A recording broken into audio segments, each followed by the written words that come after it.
استهلت البورصة اليوم تعاملاتها بارتفاع في أسهم الشركات. تتابع وسائل الإعلام تطورات قضية غسيل الأموال المتهم فيها.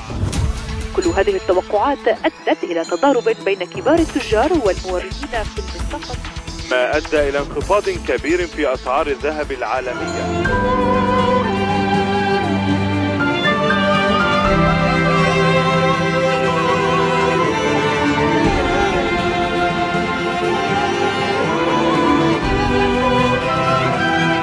هذا البرنامج برعاية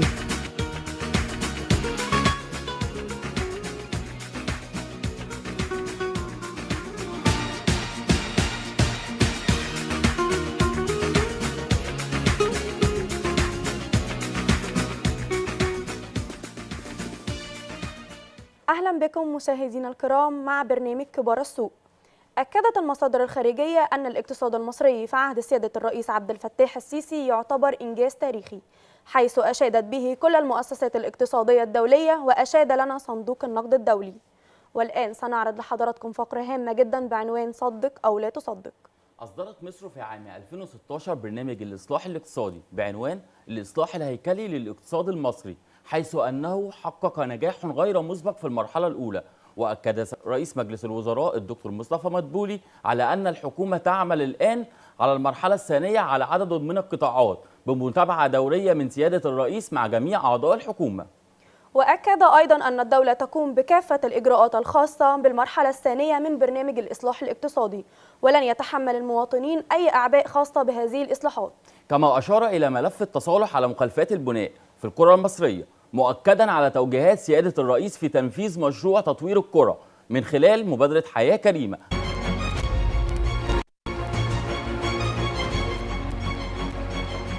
تحدث أيضا عن القطاع الثالث الواعد وهو قطاع الاتصالات وتكنولوجيا المعلومات، وأكد أنه يتم اجتماعات دورية لمتابعة مدى تقدم ونجاح هذا القطاع. شكرا لكم مشاهدينا الكرام، وانتظرونا بعد الفاصل فقرة خاصة عن السوق المصري.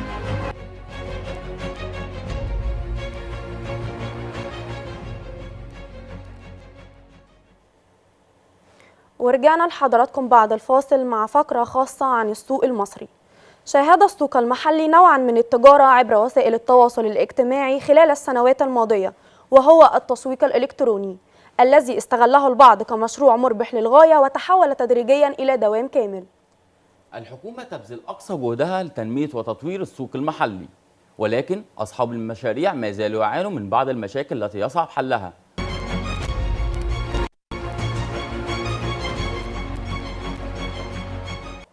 مطالبين الجهات المنوطة بها مراقبة وسائل التكنولوجيا الحديثة وتتبع هذه الصفحات والمجموعات لحماية المستهلك المصري.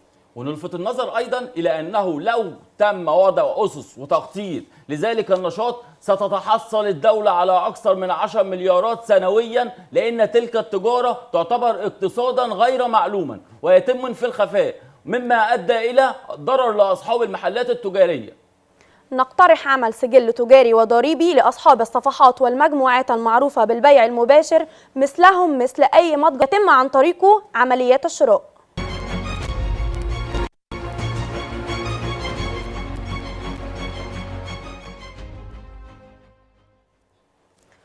ورجعنا لحضراتكم مشاهدينا الكرام مع فقرة من أهم فقرات البرنامج، وهي فقرة المرشد الاقتصادي.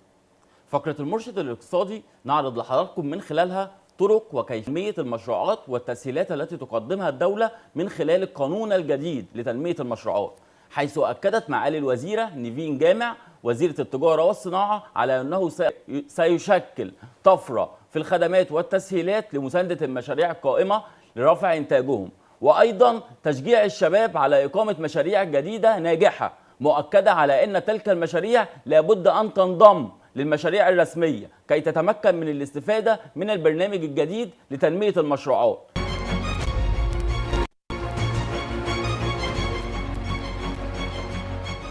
ويعبر أيضا هذا القانون عن مدى اهتمام الدولة بتوفير استثماري للنهوض بهذا القطاع، موضحا بعض المفاهيم الخاطئة لدى أصحاب المشاريع الغير الرسمية لينضموا إلى مشاريع رسمية، حيث تؤكد أن الضرائب سهلة ومبسطة على عكس علم المواطنين وأصحاب المشاريع الصغيرة، مؤكدة أن الضرائب لا تتعدى قيمتها 1% سنويا من حجم المبيعات.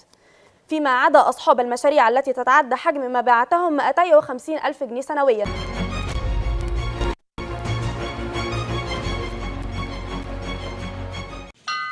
استهلت البورصة اليوم تعاملاتها بارتفاع في أسهم الشركات. تتابع وسائل الإعلام تطورات قضية غسيل الأموال المتهم فيها. كل هذه التوقعات أدت إلى تضارب بين كبار التجار والموردين في المنطقة، ما أدى إلى انخفاض كبير في أسعار الذهب العالمية.